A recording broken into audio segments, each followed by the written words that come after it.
Amin. Silakan duduk, Tuhan memberkati. Terima kasih untuk tim pemuji penyembah yang diberkati Tuhan. Shalom, kita bertemu kembali pada hari ini. Saya percaya bahwa Tuhan yang baik, Tuhan yang tidak pernah berubah. Kasih-Nya kekal sampai selama-lamanya. Kasih-Nya sempurna melenyapkan segala ketakutan kita. Kita mungkin berubah-ubah, tidak pernah konsisten. Tetapi sebagai anak Tuhan, saudara dan saya dituntun untuk hidup di dalam kasih Tuhan yang kekal.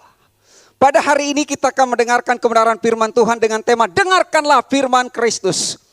Jadi Bapak Ibu Saudara yang terkasih, apa yang kita dengarkan itu akan mempengaruhi kehidupan kita. Itu sebabnya dalam perjanjian baru dikatakan dengarkanlah firman Kristus. Bukan sekedar firman Tuhan. Karena firman Tuhan itu adalah apa yang tercatat dari Kejadian pasal pertama sampai kitab Wahyu yang terakhir. Tetapi di dalam seluruh Alkitab kita itu tidak selalu semua adalah perkataan Tuhan atau perkataan Kristus. Ada perkataan iblis, ada perkataan nabi-nabi palsu. Itu sebabnya saudara harus saring dan filter sehingga bagaimana kita semua boleh mendengarkan firman Kristus. Baik, dari Roma pasal yang ke-10 ayat 17. Jadi iman timbul dari pendengaran dan pendengaran oleh firman Kristus. Jadi iman timbul dari pendengaran dan pendengaran oleh firman Kristus. Dipastikan bahwa seseorang hanya menerima iman, hanya memiliki iman. Iman itu hanya timbul ketika mendengarkan firman Kristus. Lalu apa hubungannya iman dengan kehidupan saudara? Di dalam terjemahan baik dari King James Version maupun New International Version itu bahwa iman itu adalah tentang firman tentang Kristus, ya. Firman tentang Kristus. Tadi kan firman Kristus. Terjemahan lain mengatakan firman tentang Kristus atau perkataan tentang Kristus. Kemudian dikatakan lagi firman Tuhan, ya, perkataan Tuhan. Lalu iman timbul dari mendengarkan firman Kristus, muncul. Berarti bukan karena saudara cari, bukan usaha, tapi dia timbul. Tinggal saudara mau ambil atau tidak, mau nerima atau tidak. Nah, iman datang dari mendengarkan firman tentang Kristus. Iman itu datang. Saudara menyambut, apa yang datang saudara sambut. Tapi kalau saudara nggak nyambut, ya maka dia akan berlalu. Saudara nggak terima, maka saudara nggak memiliki iman. Iman datang dari mendengarkan firman Tuhan atau perkataan Tuhan, ya. Jadi bukan perkataan agamawi dan lain-lain, bukan dari hukum Taurat juga, tapi dari firman Kristus, dari firman tentang Kristus, dari perkataan Tuhan atau firman Tuhan. Itulah kalau Bapak Ibu perhatikan yang selalu disampaikan dari mimbar ini dan saudara dengarkan. Sehingga tidak ada mix lagi, betul-betul pure adalah firman Kristus, firman tentang Kristus, firman Tuhan. Firman Tuhan itulah kasih Bapa kepada saudara. Firman Kristus itulah wujud kasih Bapa dalam hidup kita. Mari kita lihat berikutnya. Hubungan iman dengan hidup saudara itu sangat berkaitan erat. Karena tanpa iman tidak ada keselamatan, saudara, ya. Tanpa iman tidak ada keselamatan. Semua orang beragama ngaku beriman loh. Punya iman. Tapi saudara harus tahu bahwa iman itu hanya datang dari firman Kristus, gak ada lain. Iman bukan hanya amal, bukan perbuatan, bukan kesalehan. Tapi iman itu hanya datang tadi dari firman Kristus, perkataan atau firman tentang Kristus, dan firman Tuhan, perkataan Tuhan. Kamu diselamatkan oleh iman, sebab karena kasih karunia, episode 8, sebab karena kasih karunia kamu diselamatkan oleh iman. Itu bukan hasil usahamu, tetapi pemberian Allah. Apa menjadi pemberian Tuhan? Iman untuk mendapatkan keselamatan itu. Jadi saudara terima dulu iman, saudara terima juga keselamatannya. Saudara terima juga kesembuhan, terima mujizat, semuanya jadi satu paket. Tapi diawali dengan iman, ya. Bukan hasil usahamu tapi pemberian Allah. Itu bukan hasil pekerjaanmu, jangan ada orang memegahkan diri. Jadi iman itu bukan hasil perbuatan. Ya, banyak orang berdebat bahwa perbuatan-perbuatan yang selalu ditonjolkan, gitu. Harus rajin berdoa, rajin beribadah, semuanya perbuatan-perbuatan. Apakah semua itu salah? Tidak. Tetapi dasarnya harus iman. Orang agamawi melakukan itu semuanya adalah untuk mendapatkan iman. Tapi saudara dan saya melakukan itu semua karena sudah ada iman. Karena tanpa iman tidak bisa kita lakukan dan tanpa iman tidak mungkin orang berkenan kepada Tuhan. Jadi iman bukan hasil perbuatan saudara. Iman adalah pemberian Tuhan. Ya, iman itu pemberian. Bukan hanya keselamatan. Iman itu juga adalah pemberian. Karena iman itu adalah iman Allah sendiri. Iman Kristus. Itu makanya Paulus mengatakan aku hidup dalam iman kepada anak Allah yang mengasihi aku ya. Iman adalah pemberian. Dan iman itu datangnya dari mana? Dari Tuhan. Datangnya dari Tuhan. Datangnya dari firman Kristus, dari firman Tuhan, dari perkataan Tuhan. Lalu saudara apa bagiannya? Menerima. Ya, saudara terima. Itulah iman. Nah, setelah saudara terima, lalu saudara menerima iman. Setelah kita memiliki iman, iman itu tidak diam. Iman itu tidak pasif. Dan iman itu menghasilkan perbuatan. Nah ini dah yang terbalik 180 derajat. Orang-orang agamawi selalu memompa kita untuk melakukan perbuatan demi perbuatan. Untuk membuktikan iman kita. Tapi saudara di dalam kasih karunia Tuhan. Saudara menikmati kasih Tuhan, iman yang saudara bersaudara. Maka iman itu sendiri akan menghasilkan perbuatan. Ya. Iman itu akan menghasilkan perbuatan. Kita lihat berikutnya lagi. Firman Kristus adalah kebenaran. Karena tadi kan temanya dengarkanlah firman Kristus. Tapi saudara, walaupun orang dengarin firman Kristus, dia harus merespon. Harus terima dulu iman, itulah basicnya ya. Firman Kristus adalah kebenaran. Jadi bukan perkataan-perkataan yang lain, bukan usaha-usaha yang lain, bukan ritual-ritual yang lain. Seperti dikatakan Yohanes dalam pasal 17 ayat yang ke-17, kuduskanlah mereka dalam kebenaran. Darah Yesus memang menyucikan kita, tapi kebenaran juga menguduskan kita. Kuduskanlah mereka dalam kebenaran. Jadi bukan dalam usaha, bukan dalam perbuatan, itu maksudnya. Jadi orang di luar sana merasa kudus ketika dia melakukan ritual-ritual agamawi ya. Seperti bangsa Israel mempersembahkan korban bakaran, masuk dari halaman luar ke kolam pembasuhan dan segala macam. Padahal semuanya wujudnya adalah di dalam Kristus gitu ya. Kuduskanlah mereka dalam kebenaran, firman-Mu adalah kebenaran. Jadi saudara di luar Kristus tidak ada kebenaran. Dengan kata lain, di luar Kristus tidak ada kekudusan. Walaupun kelihatannya orang itu sepertinya hidup saleh, benar-benar menguasai diri dan segala macam ya. Kelihatannya semuanya tampilan luarnya oke, tapi tidak ada kebenaran semuanya. Itu sama dengan Yesus yang ngomong ya, ahli Taurat orang Farisi itu kan merasa mereka hidup kudus sampai menguduskan hari Sabat. Tapi Yesus mengatakan engkau seperti kuburan yang dilabur putih. Memang tampilannya di luar bagus, tapi di dalam penuh dengan tulang belulang. Penuh dengan kedurjanaan ya. Jadi tidak ada kekudusan di luar daripada kebenaran Tuhan. Firman Kristus itu adalah kebenaran dan kebenaran itulah yang menguduskan saudara. Justru karena saudara dikuduskanlah saudara memiliki keselamatan. Tapi saudara dikuduskan bukan usaha perbuatan, tetapi oleh iman.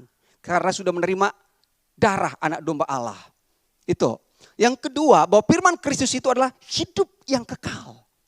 Jadi saudara setelah kudus, saudara memiliki hidup. Orang tidak kudus memiliki hidup. Tapi hidup yang fana, itulah kita dulu dalam Adam. Nah setelah kita dikuduskan, kita sekarang memiliki hidup. Tapi hidup yang baru. Dan hidup yang baru itulah hidup yang kekal.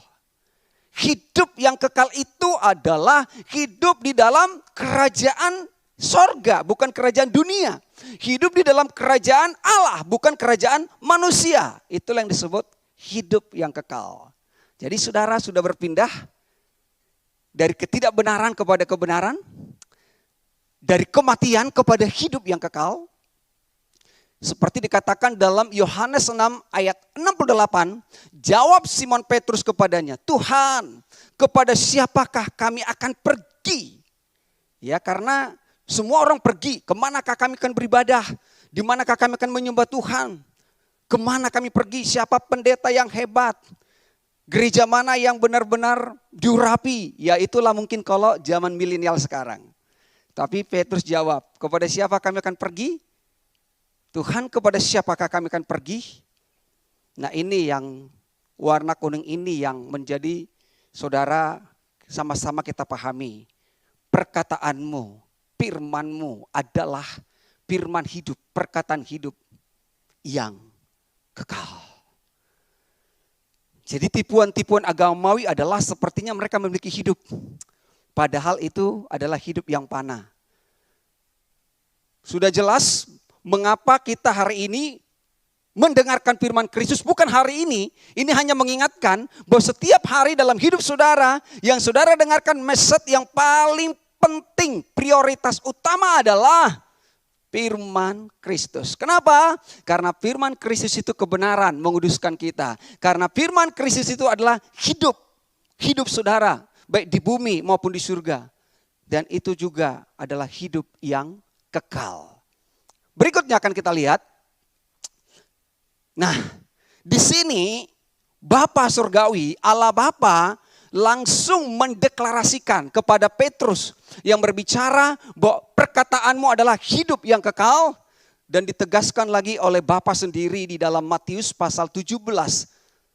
Makanya ini saudara, dengarkanlah Kristus, jadi bukan yang lain ya.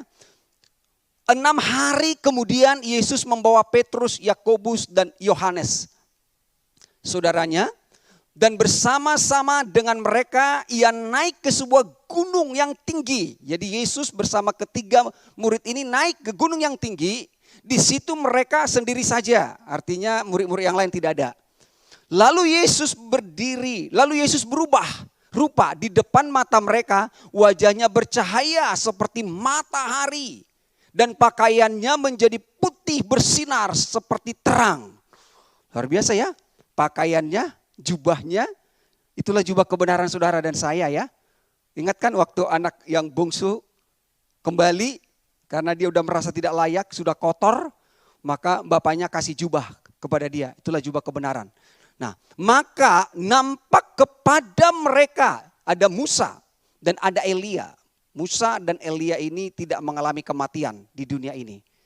Ya, Elia terangkat ke surga dan Musa tidak dilihat oleh nabi-nabi. Tapi yang jelas dia membuktikan bahwa dia juga ada di surga ya. Musa dan Elia sedang berbicara dengan dia. Kata Petrus kepada Yesus, Tuhan, betapa bahagianya kami berada di tempat ini. Jika engkau mau, biarlah kudirikan di sini 3 kemah. 1 untuk engkau, 1 untuk Musa, dan 1 untuk Elia. Wah, ini gambaran bagaimana saudara hidup dalam kerajaan surga. Dan Petrus merindukan itu. Alangkah indahnya, alangkah bahagianya. Memang itu yang paling bahagia.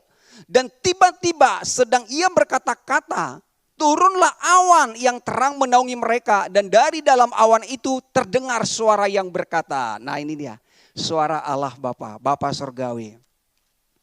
Jadi Tuhan mengesampingkan pengalaman sesaat yang dialami oleh Petrus, supaya dia tidak terbuai di situ.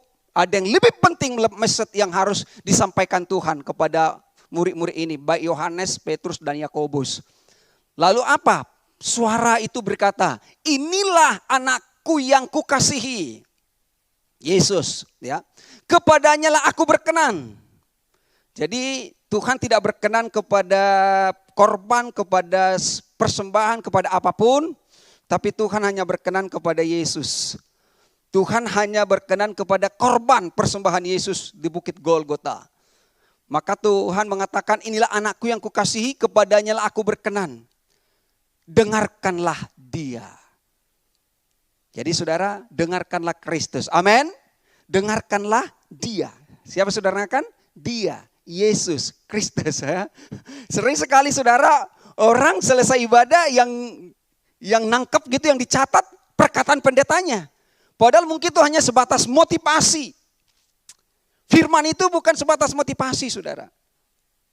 Ya, firman itulah kebenaran. Firman itulah hidup dan hidup yang kekal. Itu sebabnya ditekankan oleh Bapa. Dengarkanlah dia, dengarkanlah Kristus. Jadi saudara, kalau selama ini orang mendengarkan nabi-nabi, mendengarkan imam-imam, mendengarkan hukum Taurat dan yang lain-lain. Tapi sekarang dikatakan hanya satu yang terdengarkan. Ketika saya khotbah di sini, minggu depan Pak John ya toh. Yang saudara dengarkan bukan kami. Tapi yang saudara dengarkan itulah firman yang disampaikan itu saudara ya.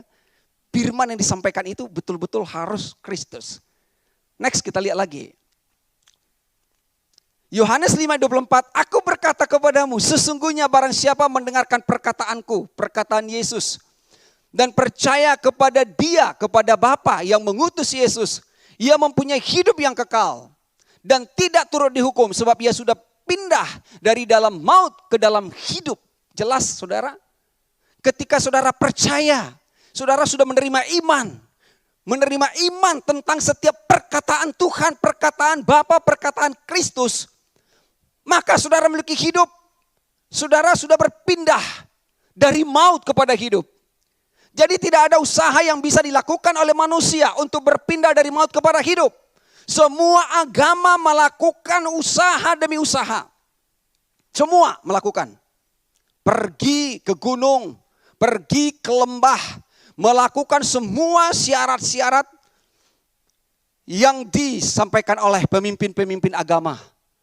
Untuk boleh berpindah dari maut kepada hidup. Tapi lihat saudara, ketika saudara mendengarkan perkataan Kristus atau firman Kristus, disitulah saudara menerima iman dan saudara menerima hidup itu, hidup yang kekal. Lalu kita berpindah dari maut ke dalam hidup. Sudah terjadi pertukaran. Upah dosa adalah maut, kita berpindah kepada tapi kasih karunia Allah adalah hidup yang kekal di dalam Kristus Yesus. Itu makanya di dunia ini tidak ada keselamatan selain di dalam Yesus Kristus ya. Saya tegaskan, firman Tuhan mengatakan, di bawah kolong langit ini tidak ada nama lain yang olehnya manusia diselamatkan. Keselamatan hanya ada dalam Yesus Kristus. Dan Yesus itu datang untuk seluruh dunia, untuk seluruh bangsa, untuk seluruh agama. Agama adalah manusia yang membuat, termasuk agama Kristen. Jadi bukan agamanya saudara, tapi Tuhannya. Sebenar apapun agamanya, kalau Tuhannya gak benar, tetap aja salah. Tapi kalau Tuhannya benar, maka hidupmu akan benar. Dan apa yang kau jalani adalah hidup di dalam kebenaran dan dalam kasih Tuhan. Haleluya. Next kita lihat lagi. Firman Kristus itu adalah Injil Kristus. Ya. Jadi itu semua saling terkait ya. Injil itu apa? Kabar baik, good news. Kabar baik itu apa? Hanya satu kesimpulannya di sini. Gak usah kita kemana-mana. God is love. Tuhan itu adalah kasih. Kasih itu apa? Yesus sudah mati di kayu salib untuk menebus saudara, menggantikan kita. Dia sudah dicambuk berbilur-bilur supaya oleh bilur-bilurnya kita telah sembuh. Dia sudah rela menjadi miskin supaya oleh kemiskinannya kita diberkati. Ya semua. Itulah Injil.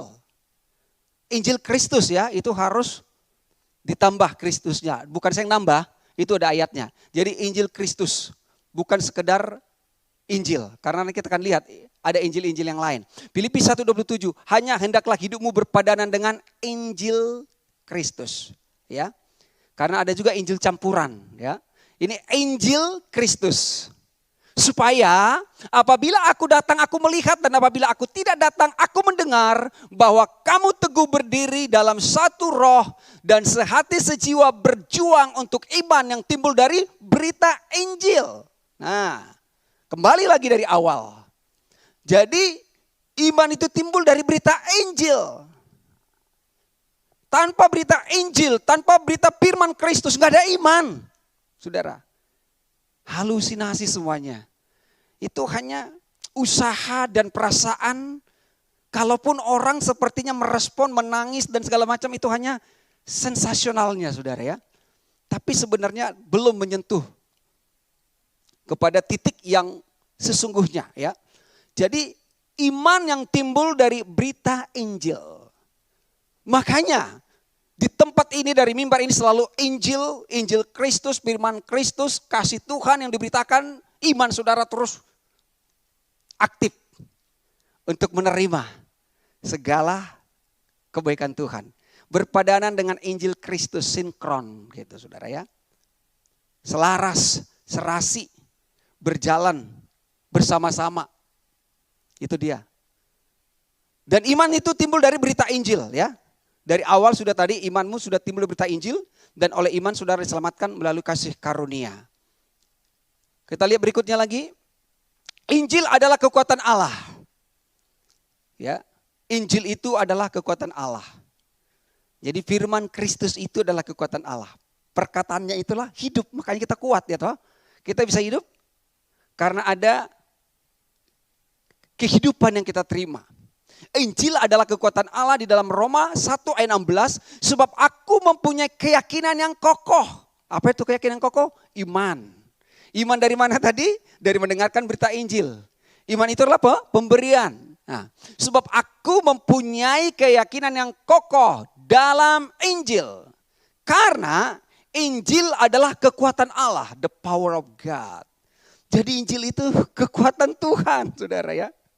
Saudara butuh kekuatan dalam hidup ini. Ya. Injil itu adalah kekuatan Tuhan. Sebab aku mempunyai keyakinan yang kokoh. Jadi iman saudara itu ada di dalam Kristus. Bukan di dalam yang lain-lain.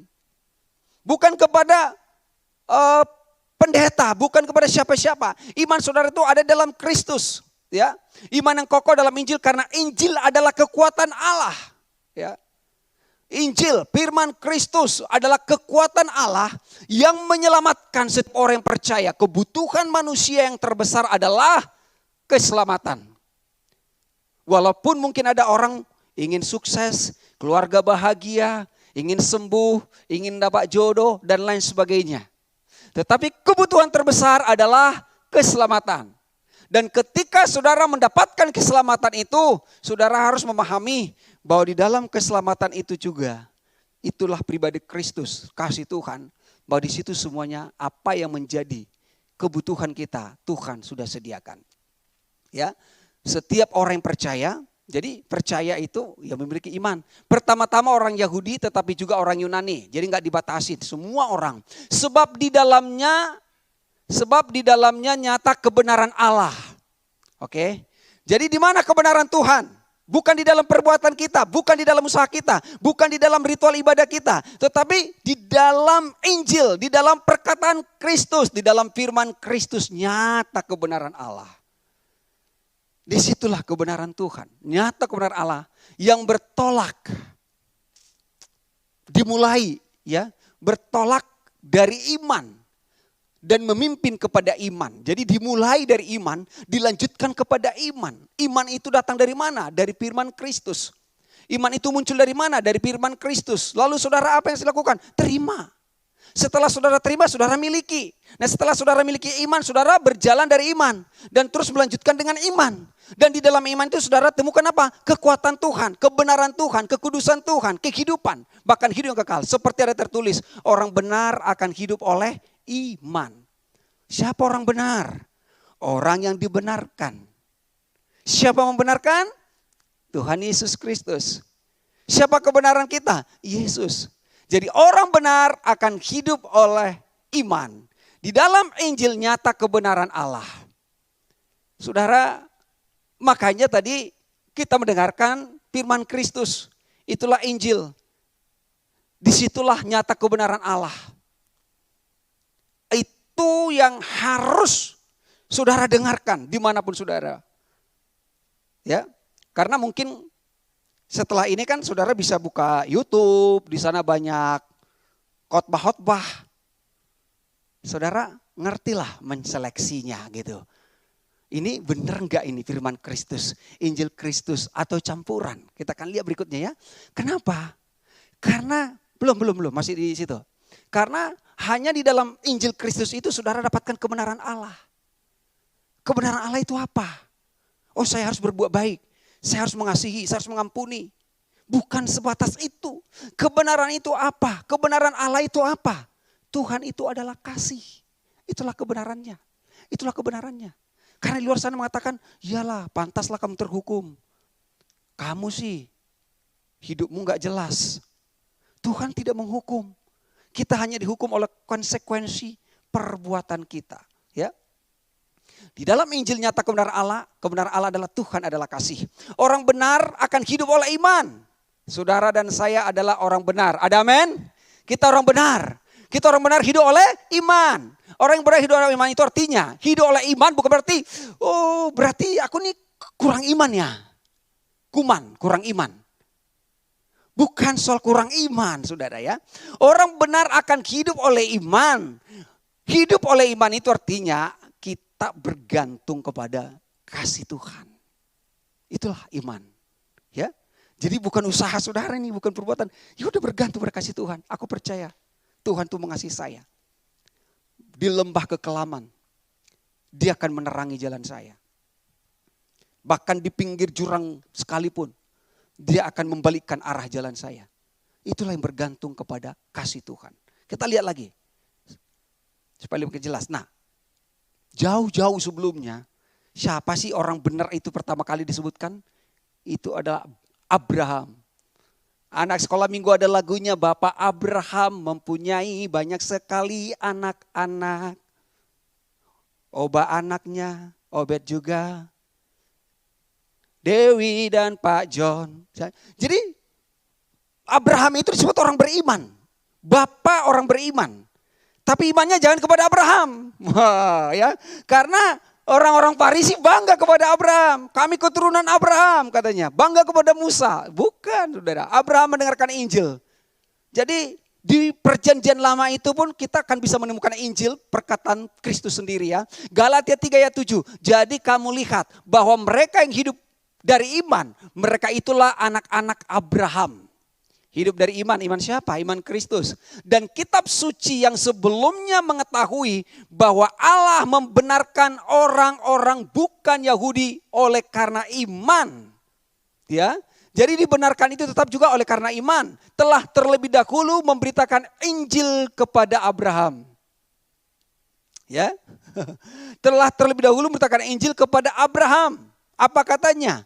Olehmu segala bangsa akan diberkati. Ayat 9, jadi mereka yang hidup dari iman, merekalah yang diberkati bersama-sama dengan Abraham yang beriman itu. Dan bahwa tidak ada orang yang dibenarkan di hadapan Allah karena melakukan hukum Taurat adalah jelas. Tidak ada yang dibenarkan karena melakukan hukum Taurat. Karena melakukan semua usaha-usaha kekuatan manusia. Di dalam mengikut dan melayani Tuhan. Tidak ada satu orang pun yang dibenarkan karena melakukan hukum Taurat. Jelas, karena apa? Orang benar akan hidup oleh iman. Nah itu dimulai dari Abraham. Dia sudah mendengarkan tentang Yesus itu saudara ya. Hidup oleh iman. Tadi saya sudah sampaikan, saya ditegaskan lagi di sini. Mulai dari Abraham, jadi bukan kita tonjolkan Abrahamnya, tetapi Tuhannya. Tuhan yang dipercayai Abraham. Jadi gak perlu bilang Allah Abraham, Allah Ishak, Allah Yakub. Langsung aja Tuhan saudara ya. Oke. Orang yang benar akan hidup oleh iman. Hidup oleh iman itu tadi adalah bergantung kepada kasih Tuhan. Ya. Tuhan yang mengasihi, Tuhan juga yang menyelamatkan, Tuhan yang memberkati, Tuhan yang menolong. Nah kita lihat berikutnya. Nah sekarang saudara, di sini kita mau, kadang-kadang orang berpikir, ya kalau begitu berarti perjanjian lama nggak terlalu perlu lagi dibahas. Kan Yesus munculnya di perjanjian baru. Gak seperti itu saudara. Kita harus menemukan Kristus di dalam setiap firman yang kita dengarkan. Jadi saudara jangan berpikir Yesus itu hanya ada di perjanjian baru. Justru oleh iman yang sudah kita terima, Tuhan memberikan pewahyuan bagi saudara untuk boleh melihat dan menemukan Kristus. Baik di dalam perjanjian lama maupun perjanjian baru dari kitab Kejadian sampai kitab Wahyu. Nah dia. Jadi kita ketika khotbah atau membaca dari kitab Perjanjian Lama, kita tidak fokus hanya kepada cerita Daud mengalahkan Goliat. Tidak sekedar itu. Saudara akan temukan bagaimana pewahyuan tentang Kristus ada di dalam setiap kitab-kitab itu. Contohnya, Kejadian 2 ayat 9. Ya. Lalu Tuhan Allah menumbuhkan berbagai-bagai pohon dari bumi yang menarik dan yang baik untuk dimakan buahnya. Dan pohon kehidupan di tengah-tengah taman itu. Serta pohon pengetahuan tentang yang baik dan yang jahat. Pohon kehidupan. Pohon kehidupan itu adalah tipologi daripada Kristus. Jadi sudah ada di sana Yesus? Sudah. Yesus itu siapa? Jalan, kebenaran, dan hidup. Jadi kalau Adam dan Hawa memakan dari buah pohon kehidupan, maka Adam akan hidup dan hidup kekal sampai selama-lamanya. Tidak ada kematian. Tidak ada penyakit. Tidak ada kutuk. Jelas? Ada Yesus, ada di sana. Jadi jangan cuma hanya cerita pohon. Tuh. Pohon kehidupan itulah Yesus. Tapi Adam dan Hawa memilih untuk memakan dari buah pengetahuan baik dan yang jahat. Nah, pohon kehidupan adalah gambaran dari Kristus. Saudara sudah temukan di sana. Kejadian 3 ayat 21. Dan Tuhan Allah membuat pakaian dari kulit binatang. Setelah apa? Adam dan Hawa gagal. Dia tidak menerima Yesus. Tapi dia justru memakan dari pohon pengetahuan baik dan yang jahat. Di mana Tuhan berkata, semua pohon dalam taman ini boleh kau makan buahnya dengan bebas. Tetapi buah pohon pengetahuan tentang yang baik dan yang jahat jangan kau makan. Sebab engkau pasti mati. Manusia dari dulu sudah ada kepo-keponya ya. Ini kok beda ya, benar gak mati? Mungkin gak tahu lah. Apakah itu rasa penasarannya si Hawa. Tapi saudara menarik katanya, menarik hati dan memberi pengertian ya. Yang jelas mereka makan, lalu mereka berdosa, takut, tahu mereka telanjang, mereka bersembunyi, berusaha menutupi kesalahan mereka dengan perbuatannya sendiri. Menyemak daun ara dan membuat pakaian untuk Adam dan Hawa. Itulah usaha manusia, itulah agama. Sampai sekarang selalu mengandalkan keringatnya sendiri. Sampai sekarang banyak saudara ya. Tapi lihat bahwa Tuhan sekalipun Adam gagal, tapi Tuhan langsung menyatakan kasihnya loh kepada dia. Jadi Adam itu tidak tinggal di dalam kegagalannya, tapi Tuhan langsung ubah hidupnya. Nih. Dan Tuhan Allah membuat pakaian dari kulit binatang untuk manusia. Dan untuk istrinya itu lalu mengenakannya kepada mereka. Nah, kalau pakaian yang pertama yang dibuat Adam dibuat sendiri, dikenakan sendiri. Tapi pakaian yang dibuat oleh Tuhan, Tuhan sendiri yang mengenakannya. Nah gitu dong saudara. Kalau kita buat sendiri, kita kenakan sendiri, yang berhasil siapa? Kita sendiri. Yang ditinggikan siapa? Kita juga. Tapi kalau itu pakaian Tuhan yang buat, Tuhan yang mengenakan, kita hanya apa? Menerima. Yang hebat siapa? Tuhan, bukan kita. Tuhan yang hebat.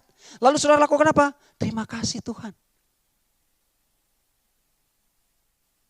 Tadi penglihatan dari Petrus bahwa Yesus memakai jubah yang begitu terang. Itulah kebenaran. Terang. Kebenaran itu hidup dalam terang. Nah, Tuhan kasih pakaian dari mana? Kulit binatang. Lihat bahannya udah berbeda. Manusia membuat dari daun ara. Sementara Tuhan membuat dari kulit binatang. Apa maksudnya? Ketika Tuhan membuat pakaian itu dari kulit binatang, binatangnya itu harus disembelih dulu. Ketika disembelih, maka ada darah yang tercurah. Lalu apa itu? Itulah gambaran Yesus. Yesus yang harus disembelih, the Lamb of God. Anak domba Allah yang disembelih, darahnya tercurah. Itulah yang dikenakan kepada kita. Tuhan sendiri yang mengenakannya. Bagi saudara dan saya. Udah ketemu Yesusnya. Masih banyak lagi. Ya, itu dasarnya tok dari kitab Kejadian. Sebelum kejatuhan Adam dan setelah kejatuhan, Tuhan tidak berubah. Yang berubah adalah Adam. Yang berubah adalah Adam. Yang berubah adalah saudara dan saya. Kita tidak konsisten dalam hidup ini. Orang agamawi apalagi. Hari Minggu ibadah angkatan, tapi setelah itu buyar semuanya. Saudara lihat tuh, Tuhan tidak berubah. Dari awal dia berikan pohon kehidupan, supaya kau makan dari situ dan kau akan hidup dalam kekekalan. Engkau gagal, aku kasih. Kau tidak punya pakaian itu, bukan usahamu, bukan perbuatanmu, tidak. Ini perbuatanku. Aku yang mengenakannya kepada kamu. Itulah gambaran anak domba Allah. Jadi saudara, temukanlah Kristus di dalam setiap firman. Makanya kadang ya kita bisa mendengarkan khotbah, tapi sepertinya Yesusnya gak muncul. Bisa banyak kesaksian pendetanya dan perjalanan hidupnya kemana-mana. Itulah yang menginspirasi orang. Tapi ini kan bukan motivator Bapak Ibu. Itu hanya semu. Tapi ketika saudara dengarkan ini, kapanpun dan dimanapun firman itu akan tetap bekerja dalam hidup saudara. Mari kita lihat berikutnya. Hati-hati dengan penyesatan. Nah itu dia ya. Itu rentetannya, hati-hatilah dengan penyesatan saudara sampai saat ini. Di dalam 2 Korintus 11 ayat 2. Sebab aku cemburu kepada kamu dengan cemburu ilahi.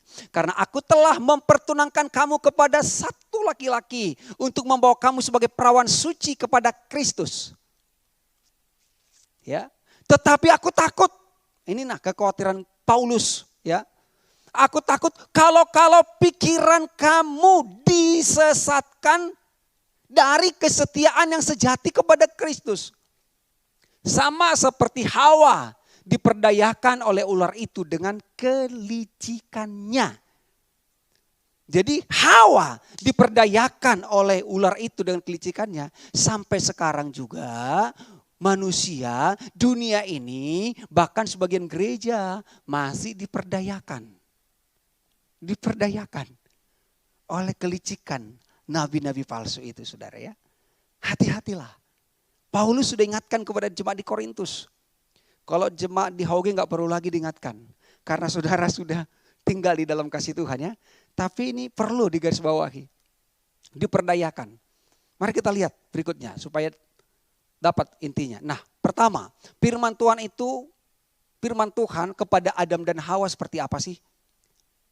Ya. Sebelum Hawa terperdaya, apa kata Tuhan kepada mereka? Kejadian 2:16 saya sudah sampaikan tadi. Lalu Tuhan Allah memberi perintah ini kepada manusia. Semua pohon dalam taman ini boleh kau makan buahnya dengan bebas. Tetapi pohon pengetahuan tentang yang baik dan yang jahat itu janganlah kau makan buahnya. Sebab pada hari yang kau makannya pastilah engkau mati. Ya, pasti. Jadi saudara temukan di Alkitab ini ada pasti ya. Pasti. Bukan mudah-mudahan. Bukan semoga. Kalau boleh. Ini pasti. Pasti loh. Pastilah engkau mati. Luar biasa. Tuhan juga jawab. Akan tetapi Allah menunjukkan kasihnya kepada kita. Karena Kristus telah mati bagi kita ketika kita masih berdosa. Lebih-lebih karena kita sekarang telah dibenarkan oleh darahnya. Kita pasti diselamatkan. Nah pasti mati, pasti selamat. Tinggal mau pilih mana. Jadi dalam Bible itu pasti. Tidak sedang meraba-raba Bapak Ibu. Pasti. Mati ya pasti. Selamat ya pasti. Mau sakit ya pasti kalau hidupnya tidak punya pola hidup yang bagus. Sembuh pasti kalau memiliki iman dalam Kristus. Gitu. Jadi saudara, pasti engkau mati. Tuhan sudah warning loh. Pasti. Tapi malah ini yang dilanggar. Mari kita lihat berikutnya bagaimana Hawa. Perhatikan ya. Tadi kan dari awal dengarkanlah firman Kristus. Tuhan berfirman semuanya kepada Adam dan Hawa adalah kebenaran. Tapi lihat, Hawa mendengarkan perkataan iblis. Jelas, jadi Alkitab saudara ini bukan hanya perkataan Tuhan, ada perkataan iblis. Makanya iman timbul bukan dikatakan dari firman Tuhan, tapi dari firman Kristus. Injil Kristus, perkataan tentang Kristus, perkataan tentang Tuhan. Hawa mendengarkan perkataan iblis. Adapun ular ialah yang paling cerdik dari segala binatang di darat yang dijadikan oleh Tuhan Allah. Ular itu berkata kepada perempuan itu, tentulah Allah berfirman, semua pohon dalam taman ini jangan kau makan buahnya, bukan? Hoax. Tuhan bilang semua boleh kau makan. Iblis bilang, tentulah Tuhan semua buah pohon tidak boleh kau makan. Wah, saudara ya. Ini, jadi saudara, maaf ya, mungkin di mimbar juga masih sering sekali nih. Berita-berita itu justru kebalikannya. Sama seperti Ayub. Tuhan yang memberi, Tuhan yang mengambil. Tuhan memberi, benar. Tuhan mau mengambil, salah. Apakah kamu hanya mau menerima yang baik dari Tuhan terus tidak mau menerima yang buruk? Ini lagi yang salahnya. Tuhan hanya memberi yang baik. Makanya dia Tuhan yang baik. Tidak ada yang buruk dalam Tuhan. Tuhan yang memberikan yang baik, ya. Saudara, semua pohon dalam taman tidak boleh kau makan buahnya, bukan?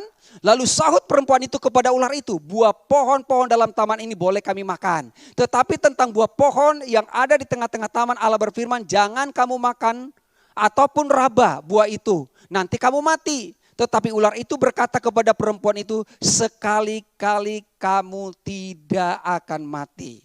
Sekali-kali kamu tidak akan mati. Tuhan berkata kamu pasti mati. Begitu kan Mbak Pero?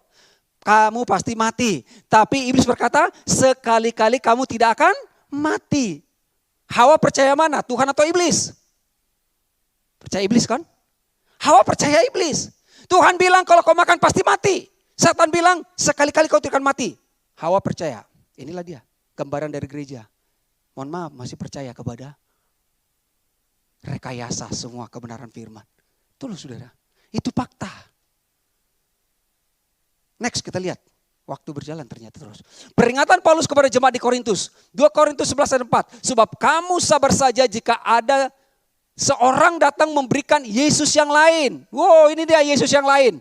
Yesus yang lain daripada yang telah kami beritakan dan memberikan kepadamu roh yang lain daripada yang telah kamu terima atau Injil yang lain daripada yang telah kamu terima. Jadi ada Yesus yang lain, ada roh yang lain, ada Injil yang lain. Satu paket ya. Kita percaya Trinitas, Bapa, Anak dan Roh Kudus. Jadi ada nih Bapa yang lain, ada Anak yang lain, ada roh yang lain, saudara. Apa itu? Apa yang dimaksudkan Paulus? Mana Yesus yang lain? Mana roh yang lain? Mana Injil yang lain? Markus 11 ayat 24. Sebab Mesias palsu dan nabi-nabi palsu akan muncul dan mereka akan mengadakan tanda-tanda dan mukjizat-mukjizat dengan maksud sekiranya mungkin menyesatkan orang-orang pilihan. Yesus yang lain itulah Mesias palsu. Siapa Mesias palsu? Orang yang dikejar-kejar yang membuat mukjizat demi mukjizat. Dengan formula-formulanya saudara. Oh paling digandrungi orang itu ya. Itulah Mesias palsu. Banyak beredar, dikejar. Roh yang lain, nabi-nabi palsu. Penglihatan, nubuatan yang tidak berdasarkan kebenaran firman Tuhan. Itu banyak saudara. Ya, itu dia roh-roh yang lain. Kamu masih mau menerima Mesias palsu, nabi palsu, roh yang lain, Yesus yang lain dan Injil yang lain. Apa itu? Pengajaran agamawi. Pengajaran agamawi seperti tadi disampaikan iblis. Oh enggak. Semua kamu sekali-kali tidak akan mati. Itulah teologi manusia. Sekali dikatakan pastor di sini ya. Teologi yang dibawa oleh manusia. Itulah Injil yang lain. Pengajaran yang lain. Berita yang lain. Ya, khotbah-khotbah yang lain. Oke, sedikit lagi. Perempuan. Nah ini kuncinya kita akan kunci di sini. Perempuan yang menderita pendarahan mendengarkan firman Kristus. Ini juga gambaran gereja ya. Perempuan yang menderita pendarahan mendengarkan firman Kristus. Jadi saudara jangan lagi cari mujizat dengan cara Mesias palsu ya. Dia mencari pengajaran kepada Injil yang lain, saudara. Markus 5 ayat 25 adalah di situ seorang perempuan yang sudah 12 tahun lamanya menderita pendarahan. Ia telah berulang-ulang diobati oleh berbagai tabib sehingga telah dihabiskannya semua yang ada padanya. Namun sama sekali tidak ada bedanya, malah sebaliknya keadaannya makin memburuk. Dia sudah mendengar berita-berita tentang Yesus, maka di tengah-tengah orang banyak itu ia mendekati Yesus dari belakang dan menjamah jubahnya. Telah berulang-ulang diobati oleh berbagai tabib. Berulang-ulang pergi mencari dan mencari. Yang ketemu apa? Malah dapat mukjizat dari Mesias palsu. Keadaannya bertambah buruk. Mendapatkan dari nubuatan-nubuatan dari roh yang lain. Mendengarkan apalagi Injil, pengajaran dari agamawi, saudara. Telah dihabiskan semua yang ada padanya, habis, bayar harga. Nah itu dia, saudara. Habis sudah. Kekristenannya kosong, bayar harga. Sudah habis semuanya. Jadi saudara, kita ini yang dikatakan Paulus seperti Hawa sudah terperdaya. Gereja masih mau mendengarkan Mesias yang lain, Yesus yang lain, Injil yang lain, roh yang lain. Maka saudara, habis semuanya. Mereka itu biasanya bayar harga itu, saudara. Sampai pergi membeli mie. Tapi yang luar biasa, mindsetnya bagi saudara saya adalah perempuan ini telah mendengarkan berita-berita tentang Yesus. Berita tentang Yesus adalah Injil Kristus, adalah firman Kristus. Berita tentang Yesus itu yang saudara dengarkan. Mendengarkan berita-berita tentang Yesus. Inilah berita yang harus saudara dan saya dengarkan. Inilah jawabannya. Berita tentang Yesus, dengarkanlah firman Kristus, ya. Semua tidak akan menjawab, pergi berobat ke Singapura, kemanapun, mohon maaf nih ya. Kalau saudara hanya mengandalkan kekuatan manusia, gak akan selalu memuaskan. Udah pergi ke tabib sana, pergi ke sana, pergi pendeta yang hebat sana, ada nubuatan di sana, ada penglihatan di sana, pergi gak akan dapat. Habis semuanya lu saudara. Tapi menjadi jawabannya, mendengarkan berita tentang Yesus. Itu yang saudara dengarkan. The last point adalah, kita langsung closing ya. Markus 5 ayat 28 sebab katanya, asal ku jamah saja jubahnya, aku akan sembuh. Ini kata perempuan itu. Setelah dia mendengarkan berita-berita tentang Yesus, asal ku jamah saja jubahnya, aku akan sembuh. Seketika itu juga berhentilah pendarahannya dan ia merasa bahwa badannya sudah sembuh dari penyakitnya. Jadi kita yang sakit pasti sembuh, amin. Amin Oma ya. Pasti sembuh dalam nama Yesus ya saudara. Bahwa badannya sudah sembuh dari penyakitnya. Maka katanya kepada perempuan itu, kata Yesus kepada perempuan itu, hai anakku, imanmu telah menyelamatkan engkau. Iman timbul dari mana? Iman timbul dari pendengaran firman Kristus. Iman itu pemberian. Perempuan itu menerima iman yang diberikan Tuhan ketika dia mendengarkan berita tentang Yesus. Makanya saudara harus dengarkan berita tentang Yesus, firman Kristus, Injil Kristus. Imanmu telah menyelamatkan engkau. Pergilah dengan selamat dan sembuhlah dari penyakitmu. Perkataan Kristuslah perkataan hidup yang kekal. Ketika perempuan yang tak berdaya ini, yang sudah 12 tahun menderita pendarahan, yang sudah melakukan usahanya dengan segenap kekuatan yang ada, bahkan menghabiskan hartanya, tapi sebaliknya keadaannya malah makin memburuk. Itu saudara, semua manusia mengalami hal-hal seperti itu, baik di gereja maupun di luar sana. Mereka berusaha, mereka mencari, tapi apa yang mereka dapatkan? Kekecewaan, habis semuanya. Bayar harga, tapi hasilnya tidak ada. Tapi lihat, inilah kabar baik dan sukacita itu. Ketika perempuan ini mendengar, gereja Tuhan mau mendengarkan berita tentang Yesus. Tidak peduli keadaanmu seperti apa.